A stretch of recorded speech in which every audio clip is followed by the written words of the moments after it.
pour la paix en Europe, le plan pour la paix retrouvé, le plan pour la paix entre la Russie et l'Ukraine restauré, le plan du Parti des Européens pour sortir de cette guerre. Alors, il ne s'agit pas de donner du crédit à la propagande des uns et des autres, ce n'est pas le but. Chacun peut trouver des arguments pour justifier qu'il faut tout reprendre ou tout perdre. Mais là-dessus, ce n'est pas intéressant. L'enjeu est ailleurs. Cette guerre, c'est une guerre entre Européens qui a commencé il y a un an et qui fêtera son anniversaire malheureux demain. On ne peut pas rester insensible à la souffrance des peuples européens quand ils meurent, quand ils perdent tout, et c'est le cas. 200 000 soldats russes morts, 100 000 soldats ukrainiens morts depuis le début, des destructions massives, un pays ruiné, des gains misérables, et une Europe divisée pour longtemps si rien ne change, avec un vainqueur et un seul vainqueur, qui n'est ni Poutine ni Zelensky, mais qui s'appelle les États-Unis d'Amérique. Les Américains n'ont aucun intérêt à ce que la paix revienne, puisqu'ils sont des grands gagnants.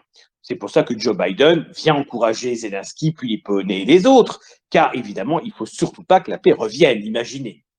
La paix retrouvée en Europe, c'est des ventes en moins pour l'industrie américaine. La paix retrouvée en Europe, c'est peut-être aussi une Europe politique qui détrône les États-Unis et devienne la première puissance mondiale qu'elle mérite d'être et qu'elle est en puissance, en tout cas, en potentialité. Nous devons sortir de cette guerre grandie, car ce qui ne nous tue pas, comme le disait Nietzsche, doit nous rendre, évidemment, plus forts. Qu'est-ce que nous avons appris de cette guerre? Et nous avons appris le coût de l'absence d'Europe politique.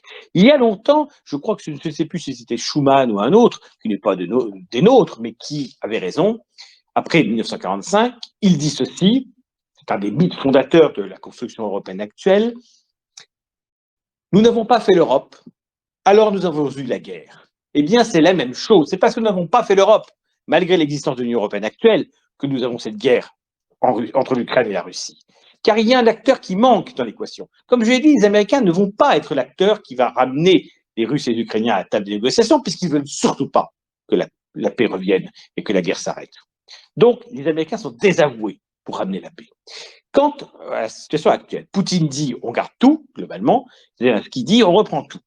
Ça ne peut pas permettre une négociation si un troisième homme ne tape pas du poing sur la table et dit bon, maintenant ça suffit. Maintenant, on va en sortir de cette guerre. Il faut des sortes d'accords de Minsk II, dont l'Union européenne sera la garante et devra s'engager à être la garante. Alors, concrètement, si les Russes redonnent tout, Poutine saute, des plus durs peuvent le remplacer, ça n'est pas possible et ça n'aura donc pas lieu, on ne peut pas négocier. Si Zelensky renonce à des morceaux entiers de l'Ukraine, son pays est démantelé, il saute aussi et ça peut encourager les mauvais accents impérialistes de la Russie. Il ne faut pas que la Russie gagne trop, sinon elle sera encouragée à continuer. Il ne faut pas qu'elle perde tout, sinon elle n'acceptera pas. En conséquence de quoi, voilà ce que je propose. Car s'il n'y a pas des concessions réciproques, il n'y a pas de paix. Officialisation de l'annexion de la Crimée par la Russie, par l'Union européenne qui le reconnaît explicitement. Annexion des 2 districts de Louhansk et Donetsk, qui sont en ruine, par la Russie, légalisée et avalisée dans l'accord. Sanctuarisation des frontières ukrainiennes nouvelles. En termes clairs, on donne aux Russes un morceau d'Ukraine limité. Les Russes évacuent tout le reste du territoire qu'ils occupent, notamment les 2 énormes districts qu'ils occupent. Donc, ça veut dire que l'armée russe part. Elle part d'une partie importante de l'Ukraine, car on ne peut pas défendre devant les Ukrainiens la perte de 40% de leur territoire. Peu importe que ce soit russophone ou pas, de toute façon, un russophone n'est pas nécessairement un russe. Et dans cette affaire, il faut que la paix revienne, la paix ne reviendra pas autrement.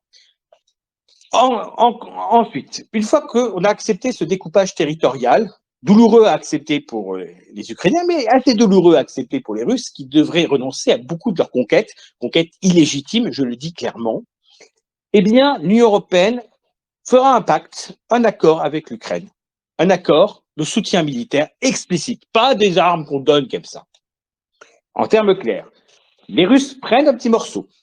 S'ils veulent en prendre un autre, ça sera une guerre mondiale, ou en tout cas une guerre européenne, c'est-à-dire que l'Europe s'engage à intervenir militairement contre la Russie, explicitement, si la Russie réenvahit l'Ukraine. En termes clairs, on dit, vous avez bouffé un petit morceau d'Ukraine, on avalise ça. Vous prenez 1 kilomètre, c'est la guerre. C'est tout, c'est comme ça qu'on fait de la politique et de la diplomatie, de la réelle politique. Et si on veut faire la guerre, entre guillemets, il faut une armée européenne. Donc on fait l'armée européenne, et si par accident, au lieu d'attaquer la Russie, on attaque la Turquie, c'est pas grave. Je taquine et je plaisante, mais vous avez bien compris qu'il faut que l'Europe soit crédible. Et les Américains doivent être écartés du jeu. Il y a la doctrine Monroe aux États-Unis. Ils ne veulent pas que les Européens se mêlent des affaires américaines. Très bien. Nous ne voulons pas que les Américains se mêlent de nos affaires entre Européens. Ça suffit maintenant. C'est à nous de régler le problème entre nous. Voilà le plan européen pour la paix. Donc, la Russie prend Louhansk, Donetsk et la Crimée officiellement. Les sanctions, donc, en conséquence, disparaissent, à condition que la Russie retire l'intégralité de ses troupes de tout le reste du territoire ukrainien. Ensuite, dernier point du plan, une perspective explicite d'ouverture de l'Union européenne à l'intégralité de l'espace européen. En termes clairs, l'Union européenne annonce un plan qui a pour but l'annexion, entre guillemets, l'intégration, au sens strict, non seulement de l'Ukraine dans l'Union européenne, mais de l'Arménie, défendue ainsi contre l'Azerbaïdjan, de la Géorgie, du Bélarus, du Royaume-Uni, qu'il faudra qu'il revienne dans l'Union européenne, et d'ailleurs je crois qu'il a envie de revenir, de l'Islande, de la Suisse, de la Norvège, et de la Russie. En termes clairs, il faut annoncer clairement que la Russie a une vocation à rejoindre l'Union européenne. Et ça, on le met dans le traité également. On ouvre la porte de l'Union européenne à l'ensemble de l'Europe, pas seulement à l'Ukraine, mais à toute l'Europe, Russie incluse. Voilà le plan que le Parti des Européens propose. Toute figure politique majeure de l'espace européen qui proposera ce plan et voudra le mettre en œuvre aura le soutien du Parti des Européens, quel qu'il soit et quel que soit ce qu'on peut penser de lui par ailleurs, y compris Emmanuel Macron, y compris nos adversaires. Peu importe, la paix doit revenir. Le messager de la paix peut être quelqu'un qu'on déteste absolument, mais il faut qu'il porte notre message, celui que je viens d'expliquer.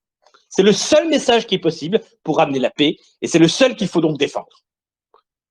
Évidemment, la crédibilité de cet individu sera déterminante. Je ne crois pas, et là, c'est le point faible, que Macron, Scholz et les autres aient ce gabarit. Mais peu importe, si Macron ramène la paix en Europe, tant mieux. Ça ne veut pas dire qu'on votera pour lui pour autant. Il faut que la paix revienne entre Européens, et il faut que les Américains cessent de se mêler de nos affaires, parce qu'eux, ils en profitent à fond. Regardez les chiffres du gaz que vendent aujourd'hui les États-Unis. Nous n'achetons plus le gaz russe, ne vous inquiétez pas, on achète du gaz. Avant d'acheter du gaz russe, à bon marché. Maintenant, nous achetons du gaz américain, qui n'est pas du tout bon marché. Les Américains, ils sont très contents. Les Américains, que cette guerre dure 30 ans pour eux. Que la Russie s'y enfonce. Que l'Union européenne tout entière s'y enfonce. Les Américains s'en foutent, il n'y aura pas un GI qui ira faire tuer pour ça. Voilà, chers amis, ce que je propose. Et voilà ce qu'il va falloir que nous tous, nous diffusions au plus grand nombre. Et c'est peut-être ainsi, par ce plan audacieux, que personne n'aura le courage de dire autrement, que nous pourrons émerger. Parce que, je le dis concrètement, aujourd'hui, je me fais insulter par des pro-russes qui disent que je suis pro-ukrainien. Je me fais insulter par des pro-ukrainiens qui disent que je fais trop de concessions aux Russes. Ce sont des arguments stupides et manichéens. Je défends l'Europe. Je ne défends ni l'Ukraine ni la Russie. Je défends l'Europe et les Européens, dont les Ukrainiens et les Russes sont membres. Ce sont nos frères des deux côtés de la frontière. Comme nous sommes des frères des Français et des Allemands. Nous sommes frères. Et je l'ai dit pour 14-18, et c'est vrai ici aussi, eh bien, nous n'avons pas d'autre choix. Regarde, qu'est-ce qui s'est passé? C'est très simple. Vladimir Poutine, voyant les Américains fuir lamentablement d'Afghanistan, a pensé qu'il pourrait mener une blitzkrieg, une guerre éclair en Ukraine. Poutine a pensé qu'en 15 jours, l'armée ukrainienne s'effondrerait. Et il voulait mettre le monde entier devant le fait accompli. Si l'Ukraine était tombée en 15 jours, qu'aurait dit le reste du monde? Ils auraient été confrontés à la simple réalité du terrain. L'Ukraine était annexée. Sauf que l'armée russe n'était pas ce que Poutine croyait, et le peuple ukrainien n'était pas ce que Poutine croyait. Le peuple ukrainien a résisté exactement comme la France, avec les taxis de la Marne, a empêché la victoire allemande sur le front du combat en 14. Et on est devenu d'une guerre de position à une guerre de tranchées. Le front est stabilisé. Et parce que Poutine a échoué, parce que l'armée russe n'a pas gagné, là, ensuite, le front est stabilisé, eh bien, les États-Unis, le reste du monde, de l'Europe, etc., peuvent armer les Ukrainiens, peuvent donner du matériel, des armes, de l'argent, etc. Le front est stabilisé, donc maintenant, Poutine ne pourra plus jamais gagner. C'est fini. Il a fait un pari, il a pensé qu'il pourrait battre l'Ukraine en 15 jours, il a échoué, c'est son erreur, c'est sa faute, c'est clair. Le peuple ukrainien lui a prouvé qu'il pouvait résister. Et donc, voilà, la paix doit revenir parce que la guerre ne peut pas être gagnée. La guerre ne sera pas gagnée par Zelensky, la guerre ne sera pas gagnée par Poutine. Match nul, la balle au centre. Alors maintenant, on arrête les conneries. Voilà ce que je vous propose. Et j'arrête l'enregistrement.